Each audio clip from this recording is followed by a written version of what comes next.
What's going on, guys? My name is Adam, also known as Rav. Welcome back to another video where today we're going to be going through all the fighting games I'm truly excited about to see and hear more information, or at least see the full release of in 2021.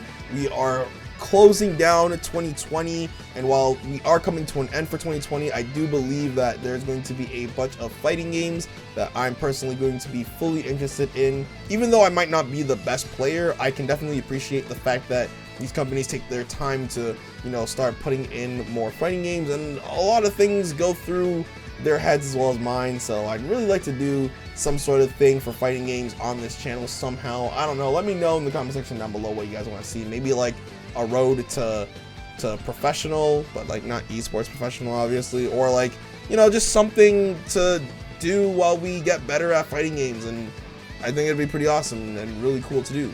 So without further ado, guys, let's just jump right into it. It's another upcoming list. Obviously 2020 has finally come and is about to leave. We're almost there, home stretch. And now we're going to go into 2021, so I kind of wanted to talk about some fighting games going into it. This will be the last video of its kind for this year, so you guys don't have to worry about it. But if you do like the content, make sure you guys stay subscribed and as well like the video, and comment down below what type of videos you guys want to see from me in the future. But without further ado, guys, let's just jump right into it. Let's get through this list very quickly. Starting off, we have Guilty Gear Strive. This is a game that I've personally been looking forward to for a very long time. Guilty Gear Strive is a brand new, I guess, reboot towards the franchise and the series of Guilty Gear. It's going to bring back a lot of old characters. It's going to bring in a couple of new characters, and it's honestly going to be my first ever Guilty Gear game that I am going to be playing. I really love the aesthetic and the graphics of the game, and I hope that this game gets the longevity that a lot of Arc System Works games do get. I would love to see where this game goes and what they do with it. So far, from what people have said from the beta, a lot of people do have mixed opinions on the game, whether it's a good game or a bad game. But to me personally, I would love to get my hands on another beta access maybe, and as well get my hands on this game, try to take it as far as I can and see where we can go and see where the game is going to lead us into within the next future. Next up, this is something that's still probably in development, but we do have a very high chance of seeing it again once in 2021. This is Riot Games' brand new fighting game called Project L. There's no title for the game right now. It's one of those games that has been in development for a very long time. Riot Games has been called Riot Games, but they don't really make a lot of games outside of League of Legends, and right now they're definitely dominating within the esports side of video games. You have games such as League of Legends that has been absolutely blown up within esports over the past couple years. Their brand new game called Valorant, which is taking control of the shooter genre. Even Legends of Runeterra is even blowing up within the card game esports side of the game. And Riot loves to just push esports as much as possible. That's what they've been doing this year, and they've been trying to really push the fact that esports is a really big competitive sport. So with something like Project L coming out into the fray, it's definitely going to shift this tide of how we're going to see a lot more fighting game esports, how they're going to be pushing for things for fighting games and whatnot, and definitely going to be seeing some interesting changes on how esports is done within the fighting game community. It is something that I've been looking forward to, especially me, because I am a League of Legends fan from the get-go. I love the game, and honestly, for them to make a League of Legends fighting game looks very interesting. I would hope that they do make original characters just for this fighting game that is set within the League of Legends universe, but really isn't like one-to-one characters. So it would be really awesome to see. I want to know more information, more news about this game. Last game on this list that we're going to be talking about is Phantom Breaker Omnia. It is a game that was shown to me by a friend called Avatar Yaya. It was released within Japan earlier this year, I believe, and has been actually blowing up in traction recently, and so they decided that they're going to start pointing this game towards the Western side, and it honestly doesn't look half bad. They do have some really interesting character designs, and I'm really excited to see. I want to know how the game fundamentally plays, how it's going to look, and how, it's going to feel within the player. Is it going to be something that you know, a lot of people can pick up easily, or is this going to be a game that, you know, challenges us and pushes us to be a better fighter?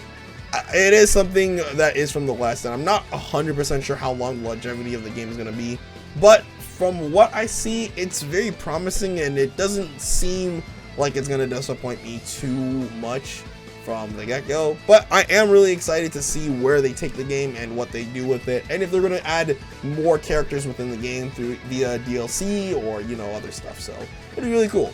So now that we talked about all the upcoming games that I'm really excited about for fighting games, let's talk about some of the DLC characters and some things that have to finish up. So first things first, I think this is possibly one of the biggest DLCs that we've gotten, but I want to see more of the Fighters Pass 2 characters. We've gotten Min Min, Sephiroth, and as well Steve from Minecraft, and they all look absolutely amazing. But from there, they can go to literally an infinite amount of places.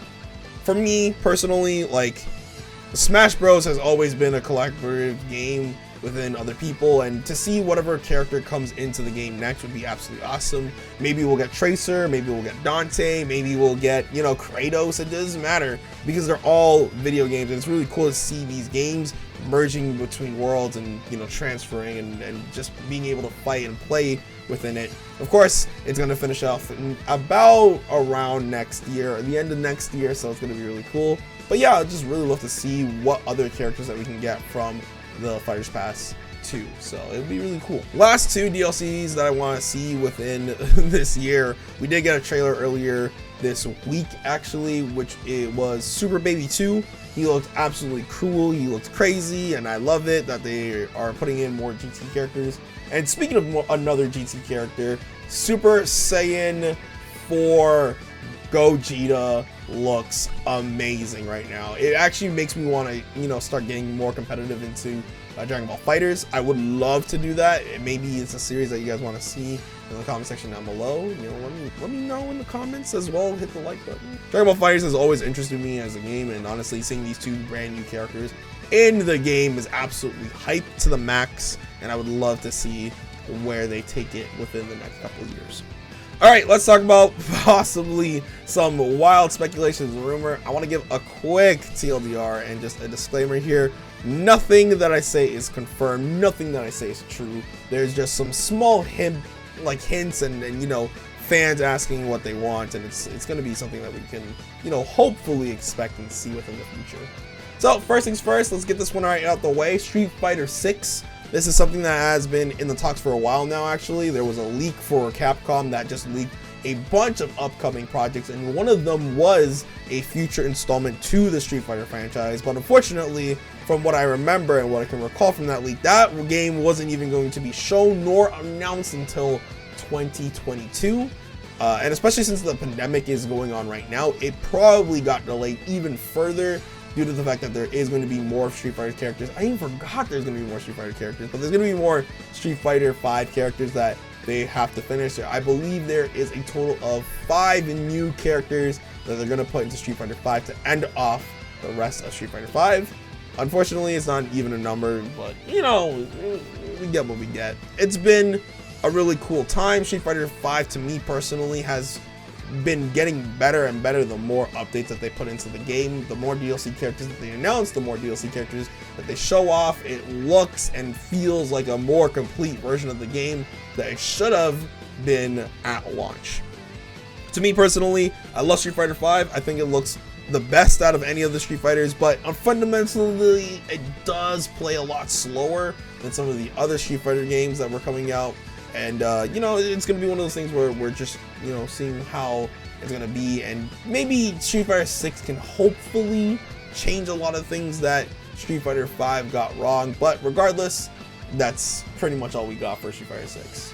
Again, something I would love to see next year as well would be Injustice 3. If you guys didn't know, me personally, I love Injustice 2. I think it's one of the best superhero fighting games out there to date, pretty much. It is a slow game, and it does, you know, require you to be more footsie, which I get that a lot of older players or people who play like other games such as Dragon Ball FighterZ don't really like. But at the same time, Injustice 3 would be something really cool. Seeing a bunch of brand new characters into the game and just fighting it out between everyone in DC and NetherRealms. NetherRealm Studios has not done a lot that's great recently. Mortal Kombat 11 hasn't really been the best game to me personally, but it's been really good to see something fresh and something new that they are developing, and allowing a lot more newer players to be able to jump right into the game. But regardless, Injustice 3 would be something that I would be totally down for, and I would love to see more news and information. I remember, like, this is the last note I'm going to say, but I remember during the DC fandom, Ed Boon was currently asked about Injustice 3 if they had anything to talk about it, and unfortunately he had to give there is no announcements that we're going to be making at this fandom, but just get excited for something. They didn't specifically say Injustice 3, but it would be really cool to have Injustice 3. Lastly, and this is something that is going to be huge, Persona 5 Arena. I remember ever since probably like a couple months after Persona 5 had already come out, everyone was asking for Persona 5 Arena. Persona 5 Arena would be a really cool game, especially since Persona 4 Arena did relatively not bad from what I can recall from it. It didn't sell the worst, but at the same time, it didn't really have a huge online tournament preference. Like it didn't have an esports push, It definitely had its own community, and the Persona community has been really big right now. And especially since it's Atlus's 25th anniversary next year, or Persona's 25th anniversary next year, it's going to be a very big and wild one, and it would be really awesome if they showed off Persona 5 Arena. I don't know if Arc System Works can even pull that off though, because they do have a lot of games that they're currently working on, and they have a lot of things that they have to do themselves, so it's definitely going to be a little bit of a challenge. But if Persona 5 Arena does get announced, it would be super awesome. It would make my 2021, seriously. So that's about it. That's all the predictions I have. This is the list that I've come up and compiled myself. What do you guys think about everything that I said in the video? Let me know in the comment section down below. If you guys did like the video, make sure you guys leave a thumbs up, and as well subscribe to the channel so that you guys never miss a video. Hit that bell too, super important. Y'all not hitting the bell, I know. But regardless, thank you guys so much for watching. My name is Adam, also known as Raph, and I will see you all in the next video. Goodbye.